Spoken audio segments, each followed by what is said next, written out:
Hello YouTube land, welcome back once again to another action figure review by Tycanders, and today we're taking a look, hopefully a quick brief look, but probably be more drawn out, a look at the Jurassic World Dominion 2-packs of Dr. Ian Malcolm and Velociraptor and the Dr. Alan Grant and Dimetrodon, or Dimetrodon, whichever way you want to pronounce it.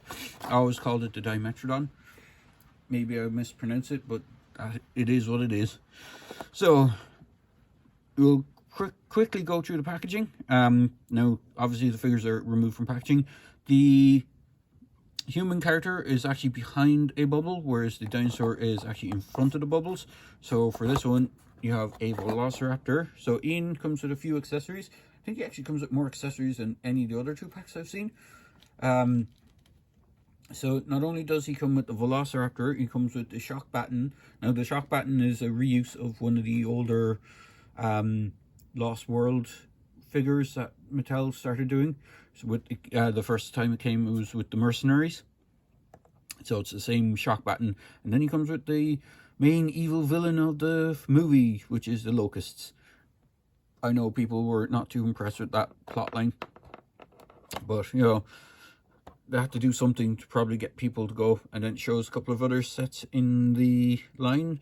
Now the only figure set I don't have in this series is the Owen Grady there in the bottom, the Dinosaur Wrangler Owen Grady, which comes with the Parasaurolophus and a lasso. But I do have the Maisie set, which I will review as well. She comes with a few accessories as well, which is kind of nice. And then on the flip side, we have the Alan Grant version. So the Alan Grant version of the box, or the sets, is just him with the Dimetrodon. He comes with one accessory, which I'm not quite sure. We'll get into it when we get to it. And then there's, I think it's Raya or Kyla, is that her name? Kayla, and the Pyroraptor is the other set. So I do have the Kayla and Pyroraptor, which I will do a double review with the Maisie set.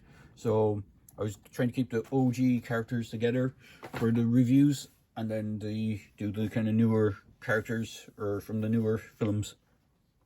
So without further ado, we'll go on with the dinosaurs first, and then we will get cracking onto the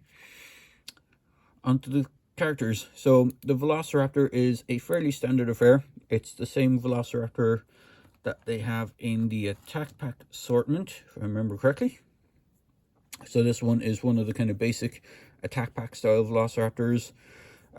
This one actually had a paint flub, so I had to refix it, or to fix the paint flub on it.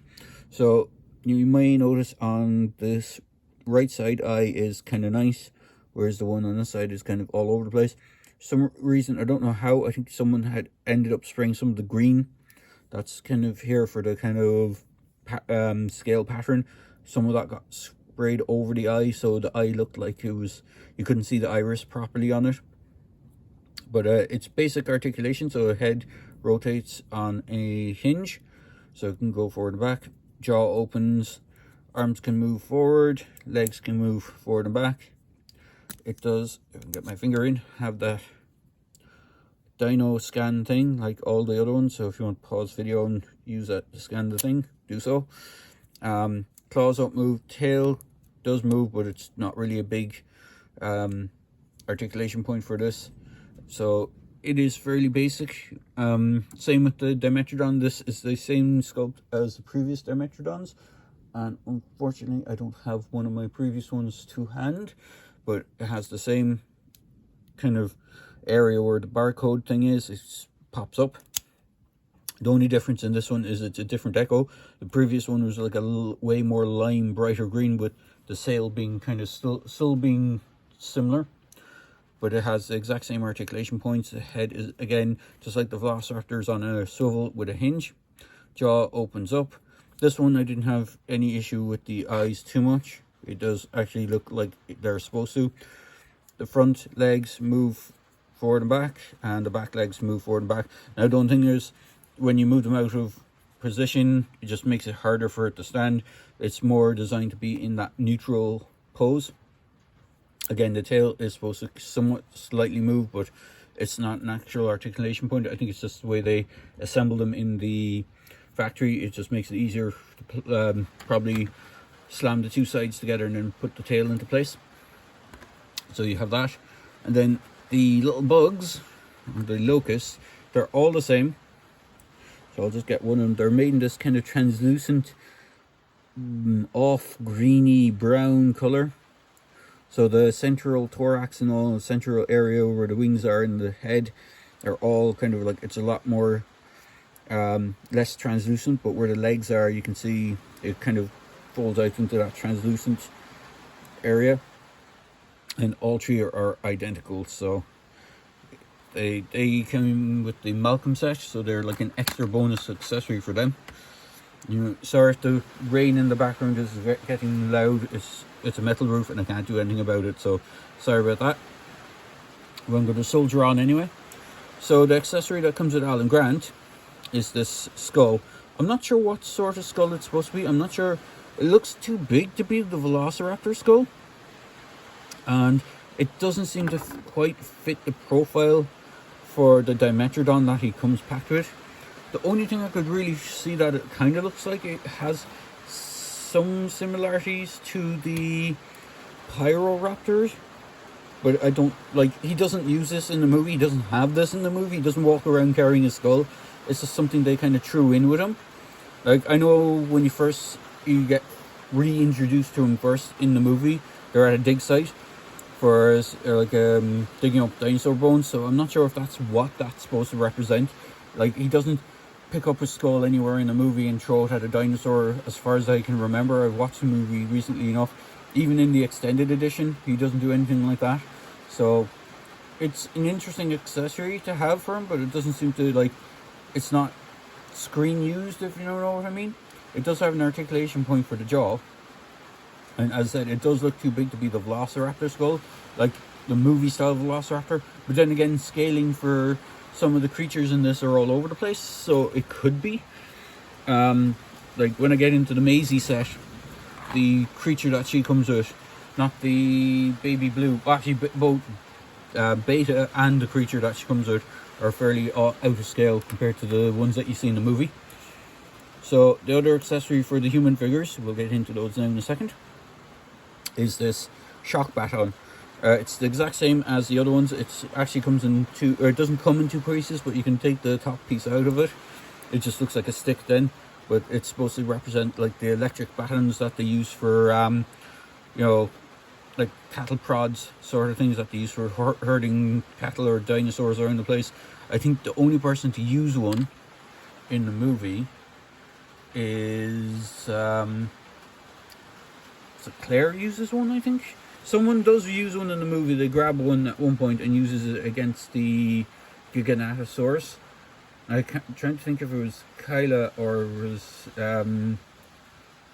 oh, I can't remember. I think it might have been Claire or Kyla. One of them has one, picks one up at one point, and that's the only time you see anyone kind of really using them.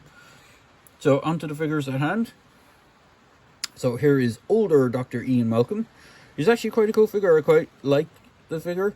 Now, I know the glasses look a bit off on him, and it's probably because of the scale. You can't really get those glasses to look exactly like they did in the movie. So, but likeness-wise, I don't think it doesn't look too bad. And if I bring in the previous Ian Malcolm, now this is the original Legacy series, so these are kind of more Legacy-based figures compared to the Hammond collection. So we might actually get to see these guys in Hammond collection maybe down the line with more articulation. But for what it is, this is the original Jurassic Park Ian with his older counterpart. And because I have him here handy, here is the old, or not the old, but the Hammond collection Ian, excuse me, with his older counterpart as well. You can see he hasn't changed his dress sense in the space of 30 years. Is it 30 years? I think it's something along those lines. He's still wearing what looks like to be the same leather jacket, same dark shirt, same pants, and even pretty much same shoes. Whereas if we get Grant here, he has changed up his look a little bit. So Grant is still wearing a somewhat blue shirt, but he now has a brown overcoat, and he still has his trademark signature hat. Now, the likeness on this one, I'm not too sure. I still don't think they can quite capture Sam Neill's likeness. Even in the Legacy Collection figure, it wasn't a dead-on likeness for him. Like, it wasn't the best likeness. It looked a bit more like him than this does, I think. I think it's because the beard on this one looks a bit too, what was it? We're just bringing in, the beard looks too flushed out, because in the movie he looked more like he had just kind of, didn't have like a full beard, but more a stubble sort of beard, whereas this looks like he just grew a full beard. This is the Legacy Collection one. I still think the Legacy Collection one doesn't look anything like Sam Neill. He looks sort of deranged with this head sculpt. I don't know why. It's just the way he looks. Like, compared to this one, I think this one looks the closest to Sam Neill out of all of them. Even, like, you can see the heads. It looks like his head is shrank. The head scaling looks way off. Maybe it's just me, but it looks way different. But you can see he has changed up his look compared to Ian Malcolm. He's now wearing dark brown, or kind of more greyish slacks trousers compared to the brown ones. He still has brown boots, but they're a different colour brown. He still has a blue shirt though, but it's like a dark navy blue compared to the light blue that he had in the original movie. So he has actually changed. He's even changed his hat, because like his hat was that kind of what were they called? Not fedora. You know, the kind of light colored cream colored hats like the man from Del Monte kind of had, but it's different. But like, you can see it's a darker brown on this one, so he has changed up his dress sense a little bit, whereas poor old Ian hasn't changed his dress sense in over 30 years. And then, just for comparison, because I have her and I don't have the I haven't got around to doing the figure review set, this is the older version of Dr. Sattler, which is the older version of Laura Dern from the, what was it, the Escape set, the Epic Battle Pack set, which comes with, and as far as I know, it's the only way to get the Ellie Sattler figure so far. I think they'll probably release her somewhere down the line in probably her own 2-pack, but it's her with the Therizinosaurus, the T-Rex Rexy, and the Giganotosaurus. Now, the dinosaurs that come in that pack are actually just repacks of the ones that are already out. She's actually the only real newest addition to that entire set. So I did manage to pick that set up. It's on sale at the moment, so I was hemming and hawing about picking it up because it is a pricey set. But I managed to get it at a reasonable, cheaper price than it normally went for. So out of the 3 kind of OG characters that were in the movie, you can kind of complete the look. So if I just put her next to her older counterparts, be peers, would that be the right? Well, I don't think it's peers, but her older counterparts. Now, I didn't dig out the younger version of her. I do have the standard Legacy Collection. I'm going to use the Hammond Collection there, and we'll put the Legacy Collection over this side for the 2 buckos. So, and these figures do stand around 4 inches, so if I just bring a tape measure before I forget to do that, they do stand just around the 4, well, they're 3 3/4 inch, so they're actually smaller than 4 inches. So they're all below the 4-inch mark. But all in all, they're not too bad. So just for, oh, I knew that was going to happen. Just for other scale comparisons, because I have some figures handy next to me, I will bring in a couple of, here's some of the Spin Master Batman figures. We got Hiya Toys Robocop. So if you want to do a Jurassic Park Robocop crossover, you can do so. We have Predator from Hiya Toys as well. In fact, I think I have an alien from one of the aliens from Hiya Toys. We can bring that in. This is the dog alien from Hiya Toys. Now, he's going to be a pain to stand up because of the way the legs are designed. But see if I can get it to stand. I'll just see if I can get it to balance on something off screen here. It's not going to work, is it? No.